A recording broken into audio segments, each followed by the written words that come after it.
In that case, Councillor O'Malley and/or Gardino, would you like? Sanchez. Sanchez, I'm sorry. Floor Amendment F. Thank you, Madam President. This amendment deals with the restoration of the ratio that was cut back for our contribution for insurance. And we've got I think there's a scaled down version of this because there were some problems technically with the amendment. And it restores the original sort of contribution and increases, it basically restores, not increases, but it restores the distribution or the contribution from the city and for insurance for public employees, all public employees. It takes money out of future salary savings in different departments. That's the plan anyway.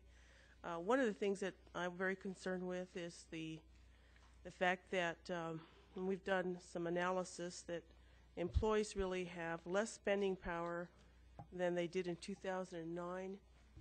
And that concerns me because insurance, of course, and health care is a huge cost for employees. And that affects, as I said, all the employees, all the way from clerks to police officers to firefighters. And that takes a hit on their pocketbook.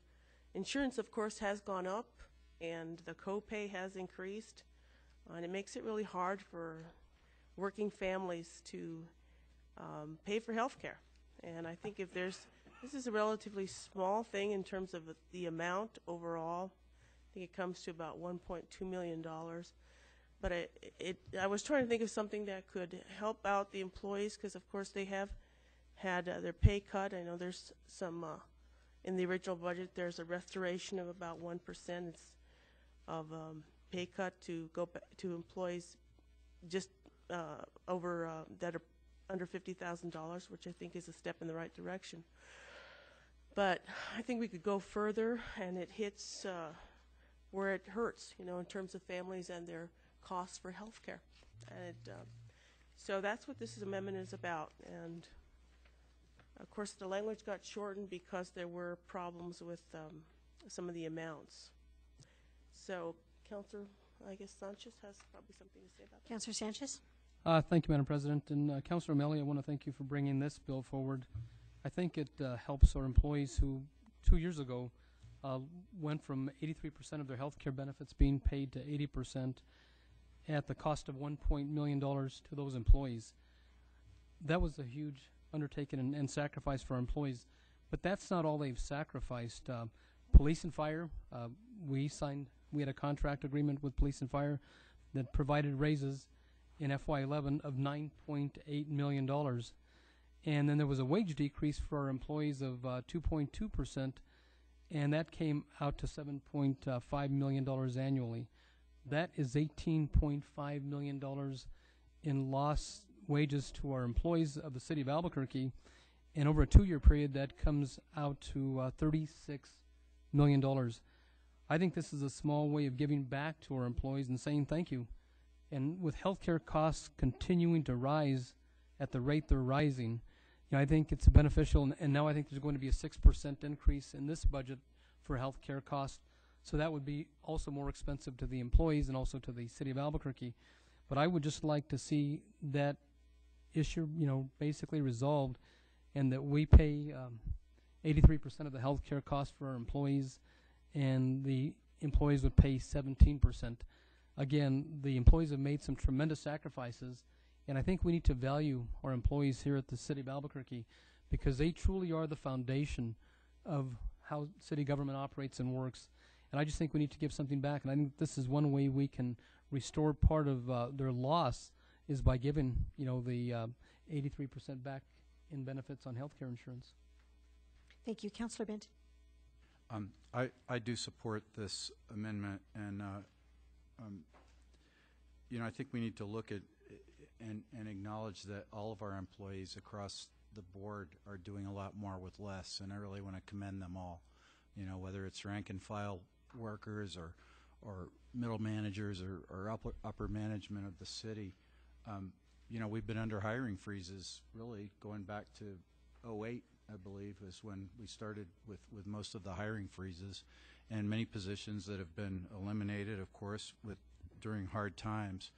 And so, our employees are doing a great job and holding their own when in a great many instances they're doing it without the kind of support of fellow workers who were picking up some of the slack. So I think we need to acknowledge that as well as the fact that of course health care costs are rising. So I think this is a prudent way to give something back to people who are working so hard for our city, and my hat goes off to all of them. Thank you. Councillor Winter. Thank you, Madam President. I guess I need to ask our folks or the administration. We're looking to find $1.65 million out of salary savings. Is that possible?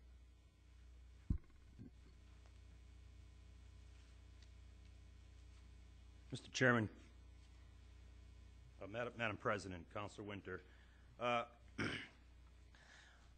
it's possible, but it's not realistic. What would be required is funding for this particular amendment of approximately $1.3 million. What we would have to do is take the salary savings and elevate it to a level where it would be basically untenable and uncomfortable. The last time we did a survey of where we were at as far as filled positions was in April, and we were at about a 3.5% salary savings rate. This would increase it from 3.5% to probably slightly over 4.5%, right around that amount. And when Councilor Benton refers to things about the hiring freezes, we would probably have more hiring freezes, is what it could lead to. Some of the positions that were added, the 14 positions that were in the floor substitute that was approved at Committee of the Whole, those positions at Animal Welfare, Library, Parks and Rec, and others would have to be held up. The bigger problem is it creates a structural deficit. Some of the things that the city has had to do based on the financial and economic downturn are clearly structural. We've had to reduce positions, unfortunately do things like change and shift the benefits from 80-20 to the from 83-17 to 80-20. This is going back in the other direction, clearly. And to go back in the other direction, it sets us on a path of continued structural problems, where it's a reoccurring cost next year of $1.3 million in the budget. Mr. Romero got up before Council tonight and talked about the budget GRT growth and having kind of a bad month and being at about 2.3% projected budget growth. With those types of realities, we have to be very judicious and conservative in any expenditures. And we also have to be mindful of the net impact and effect of those changes. As in this case, it would lead to holding positions, not filling positions, and other types of savings that may have a deleterious effect on the overall operations of the city. I certainly appreciate the comments by the sponsors and the council members, but I have to say that because of the exposure to structural deficiencies, the administration can't support this particular amendment. Councillor Lewis, did I see your hand? Thank you. Thank you, Madam President. So, Mr. Zaman, just a question on, because I know in the original amendment, and I'm not trying to get tripped up on the technicalities here, so really in the original amendment, we identified where the funding would come from, and now in this amendment, it's saying that it's up to the administration to find it. Is that technically what we're saying here? I don't mean to get tripped up on the technicality. No. Is that exactly what this is? That's a legitimate question. I don't think that's getting tripped up at all. Madam President, Councilor Lewis, what we had was a 5-page amendment that identified line by line in the budget where this funding was going to come from. We realized, and I want to thank the budget office, Mr. Romero, Mr. Sandoval, and Ms. Pino for helping with this. We realized that as we were looking through those 5 pages of changes, that there were some corrections that needed to be made that we weren't going to be able to do quickly enough so that Mr. Romero's shop and us could be comfortable with them. So what we've done here is we've said we're going to ask the administration to put together an amendment, a resolution. We will work with them directly to make sure we're all on the same page and bring it back before council to identify the correct amounts from the correct programs. And that's understandable, Madam President. And I think it also comes with the territory when we have amendments like this, especially something very complicated, because the original amendment was pretty complicated. And I think that even though it said we wanted to stay away from public safety, there was clearly some line items here that affected public safety, and some of them pretty significantly. And I think that it's going to be very hard to, I think, for the administration probably to put together the kind of funding to be able to find that amount of money without I mean, we're taken from every department. It's almost like everybody's, you got to cut here. And even some, I noticed even the IG, we just gave the IG $6,000, and yet some of these amendments in the same kind of process were taking a couple $1,000s away from the IG's office. And so, I mean, that's kind of, again, comes with the territory of these kind of amendments. It seems complicated, and I think at this hour, too, it just makes it where it's a lot more difficult. And I think for that reason, and I just can't support this amendment. Thank you. Thank you, Councilors. Councilor Sanchez and then Councilor Gardino. I think that Mr. Zaman has already answered that question that was addressed by Councilor Lewis. Thank you. Councilor Gardino. Thank you, Madam President. And maybe this should go back also to Mr. Zaman.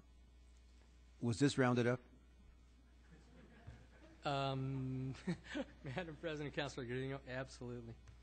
Well, the difference between the number Mr. Perry shared and the number that's on this amendment, this number is across all funds and across all programs. I believe Mr. Perry just referred to the general fund and general fund subsidized. And I guess the other question I would have is, since we are talking about salary savings, these are things that we are pretty sure will occur.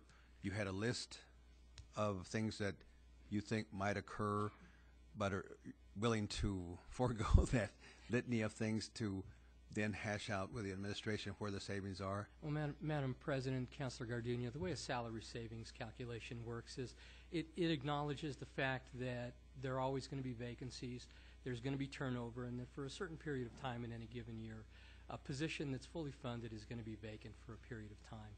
The concept of salary savings isn't new. As Mr. Perry said that, we're at 3.5% already. Mm-hmm. I can't disagree with him when he says that by increasing the salary savings rate, we take some of the ability to sort of manage for downturns away, and we may end up putting off hirings in order to generate those savings. But I would point out that salary savings for the past couple of years have averaged in the 8% range. Now they've needed to, because we've been in a fiscal crisis and we've had to manage to generate those kinds of savings. But I would point you to the 5-year forecast that has had $3 million in this year, $6 million in F-13, $9 million in the next year, and $12 million in the next year, as an indication that there is an intention, at least, to manage so that there are increasing amounts of money dropping into the ABQ, the plan project. And in doing that, there's an assumption that if it doesn't come from that, it'll come from somewhere else to fill that gap. The 3, 6, 9, 12, because I don't think that's going to be given up. Something else probably will be given up. Madam President, Councilor Gardino, the difference between the two is that if you manage in any given year to hold your expenses well below your revenues, at the end of the year you revert money, and that money carries forward to the next year. That money, though, because it's reverted just from one year, is one-time in nature and can only be used for one-time expenditures. What we're doing here by assuming an increased salary savings rate is attempting to convert those one-time savings into recurring savings so they can be used for recurring expenditures. And this 1.65 does not sound out of line with an assumed, hope for, $3 million a year. Madam President, Councilor Gardino, Mr. Perry was right on the money. What we would have to do, I believe, based on our calculations, is increase the salary savings rate for non-public safety, departments for non-sworn personnel, and for non-zero